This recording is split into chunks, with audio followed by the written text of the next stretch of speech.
Part of surfing is sharing what you know with the young guys, mentoring. If you do it well, you're helping people get to places where they haven't been, you know what I mean? I would have never got to where I was without those older guys mentoring me. I mean, it was a big deal. Well, my name is Jim Ganzer. I was born in Blue Island, Illinois, moved to California in '57, then moved to Malibu and been surfing there ever since. Well, let's see, I was 15 when we moved. I went to the beach, saw guys surfing, I just went, wow.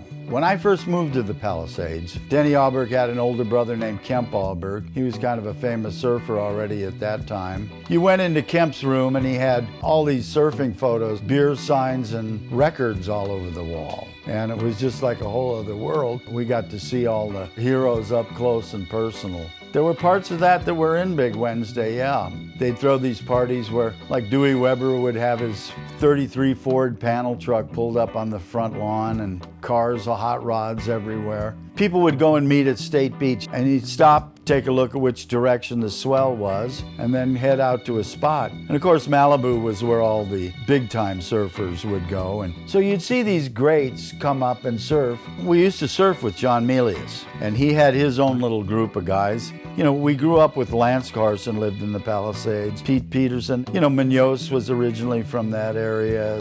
You'd see Henson and Fry come up, and Dora came down. Mickey was comical and sort of cynical at the same time, but he was a great surfer.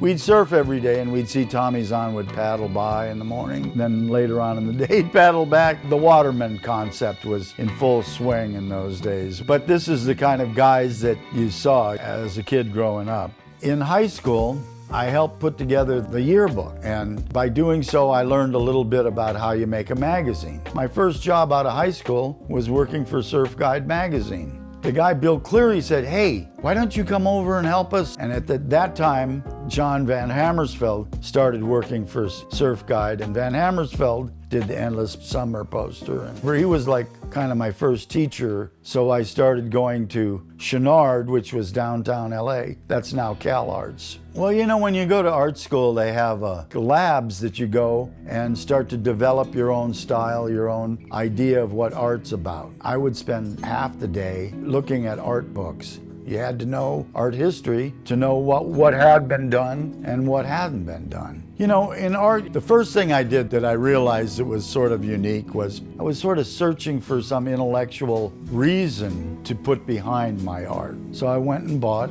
some weather balloons and I blew one up and I kind of went, gee, it's kind of like a metaphor for time and space, for the earth. You paint it small and it's one thing, and by the time time is added to it and the expansion, it turned into something else. They would only last a few days. All that you're left with is the memory or a photo, and people liked it. I mean, my work basically has somehow related to the ocean in a way and used what I had around me as the vehicle.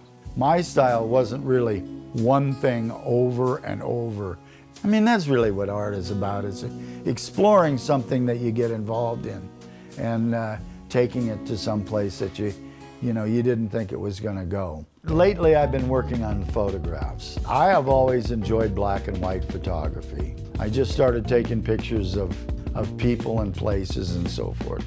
What I'm trying to do is put together a little story about, I guess, my life, you know what I mean, and where things have gone. We had a baseball team that we called the Artists, and we played in Hollywood. One game I slid into third base head first, and my baseball pants did not come off. Whereas, you know, if you get a big wave and sometimes your trunks are down around your knees. And I said, wonder how come some surfer didn't think of this kind of belt? And a voice inside my head said, some surfer did. And I thought, well, now that was interesting. At that time, the most popular shorts were dolphin running shorts, which your balls hung out of. So I said, no, make them long with Velcro, an opening and closure that was on the side. I spent a full 6 months learning how to actually put together the garments. Everybody had heard Crazy Ganzer is now making shorts, and they're pretty cool.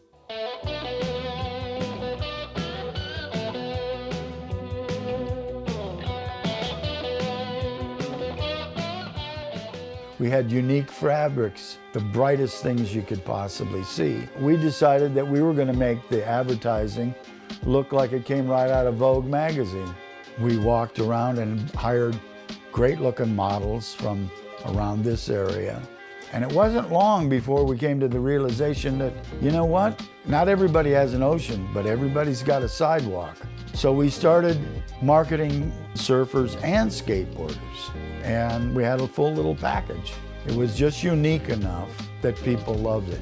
And I said, I think I got a new lifestyle business. When you're a certain age in this town and you know a lot of people, people talk. You know, I had friends that were actors, and I know Jeff Bridges from Malibu. He used to hang around with a group called Oingo Boingo. Then one time I said in the doorway of my studio, hey, the dude abides. And I just remember here going, like that, laughing.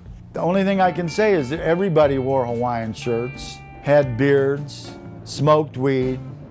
I mean, you can be an inspiration to a lot of people for a lot of different things. Malibu's pretty unique. I'm really lucky that I've lived here so long. I just don't believe in overdoing it. I mean, you know, I'm not somebody who wants to be rich, but I still like to make things, and it's great.